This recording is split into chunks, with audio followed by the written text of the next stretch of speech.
Ryan, when you watched the film from last week, you talked about the red zone coaching, scheme, execution. What did you land on with that, and what do you feel like those are the correct little things that are easy to get right? Well, there was quite a few plays in the red zone. The first time we went down there, we had a power play that I feel like we got the right look that we were looking for. We didn't execute that very well, and quite honestly, on the second one, on the third, pass there, it was a kind of a 50-50 ball and man-to-man. I thought the protection was good, but that's playing in the red zone. And then on the last one, they did a good job sort of matching it. If you watch the play, you'll see CJ kind of leak free in the flat, and if we can just keep our feet and keep our eyes up, maybe we see him there. And then as we got into the red zone a couple other times, we had a penalty, but quite honestly, there was one where we didn't motion the guy over. So to me, I thought schematically we were in decent shape. I'm critical of that. I just think we need to make sure that we're doing a better job as coaches, emphasizing the details to make sure it's executed better. Because ultimately, it's always the coach's responsibility. Second row, Stefan. Do you have any update on Bennett Christian, who's out last week? Yeah, he should have a full week of practice this week and be ready to have a full game week next week. Right. A couple of times in the first 3 weeks, Tegra's come out, had the penalties on Saturday. How close is Ethan to making that a more even split or pulling ahead right there? What's the evaluation at right guard right now? Well, I thought Tegra did some better things on Saturday, but he did have the 2 penalties. So, we want, really high level of play from everybody. And it's good to have competition and know that, there's guys that, are fighting to get on the field. Tegra's played a lot of football around here. I do think he got better in this past game, but we all know what the expectation is. So we're going to keep pushing him to get to that level. Your defensive tackle, you guys started Taiwan alone over Edric Houston. Just what went into that decision, and kind of where do you see those 2 guys right now? Yeah, as you saw, we rolled. We'll continue to roll guys. But I thought Taiwan took a step in the game. I thought he played well. He still has some things that I know Coach Johnson's working on to get him to play better. But he did some nice things in the game. I think he graded out. So that's big. As you know, we need that position, to continue to build depth and play at a high level.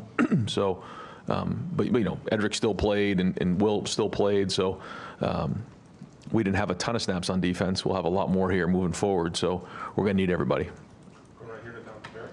Coach, the schedule's a schedule. Does the bye come at a good time in your mind, and what kind of things will you do this week, and how will you handle the weekend? Yeah, I don't know when's a good time, bad time, but today we'll practice today, tomorrow, and Thursday. Take Friday and Saturday off, and then come back in Sunday, have our practice, and do a normal game week. That's something that I think is important to make sure we still continually stay on that schedule. We're going to work hard on fundamentals, on the areas that we need to get better at. We know the next 4 games are going to be a challenge. This will be our first conference game here. This will be our first road game, and 3 of the next 4 will be conference road games.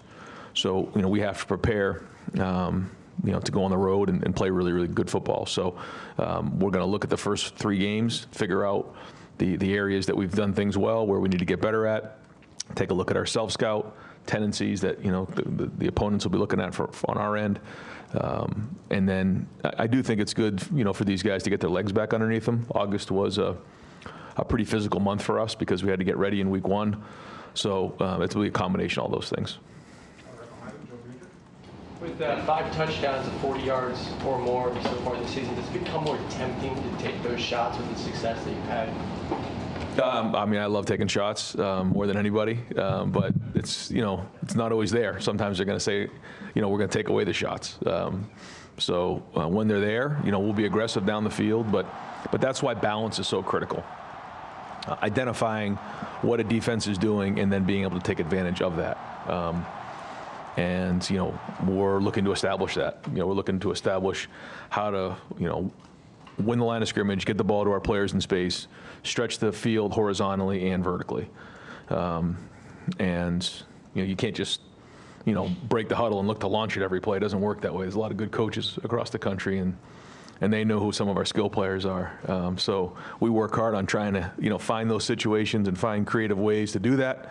I thought we did a decent job of that with one of the play designs, the one in particular to Jeremiah, where we brought Carnell in the backfield, the safety spun, so the middle field safety kind of found himself towards the line of scrimmage, tried to fight his way to get back.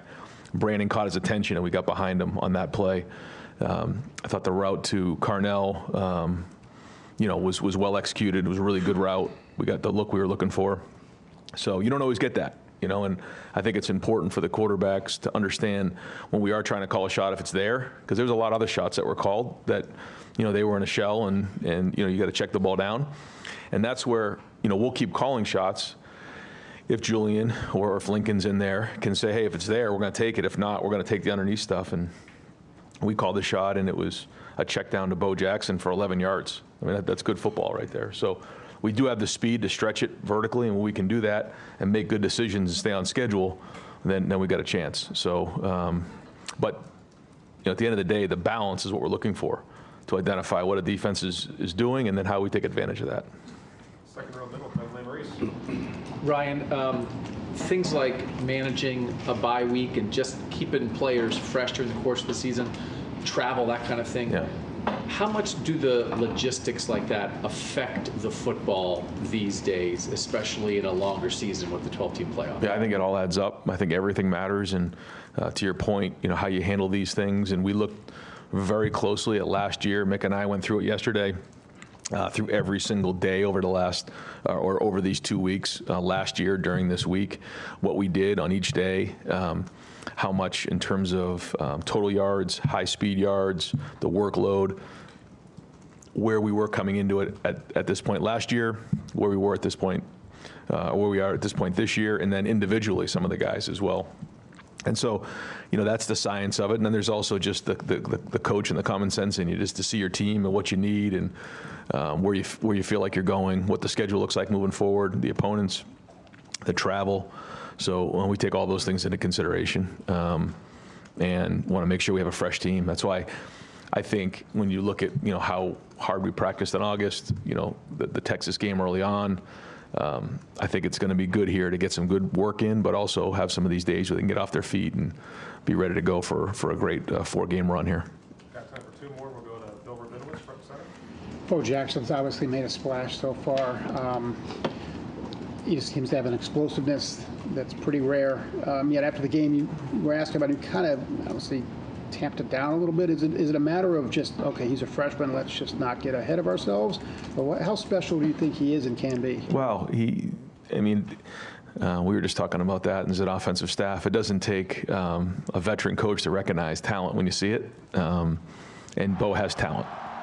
And we're going to keep bringing him along. It's a long season. And so, we're going to continue to give him the opportunities to prove that we can trust him with the ball in his hands. So far, he's done that. You can see his vision. You can see, his ability to catch the ball. He's got a lot of different skills. We're going to keep bringing him along, and the more he can take, the more we're going to give him. But I also think there's, just like any other position, there's a way you bring guys along, and the number one thing is ball security, taking care of that football. And then there's pass protection, and then there's all those things. And he's checked these boxes. I mean, he's doing a nice job. So we're going to need everybody in that room. I think they're all a little bit different, which is unique. So it's our job to put them in a situation to be successful. But he's going to get plenty of carries this year. Last question, front row, Joey Cox. Ryan, when you have taken those downfield shots with Julian, he hasn't missed in any of those opportunities on those. Jeez. What has he done well to be accurate in those situations? Well, first off, you have to trust your footwork, and I think that is important when you're dealing with certain throws. You have to understand that there's a footwork that comes with it, especially when we're launching the ball so far down the field. There's a timing.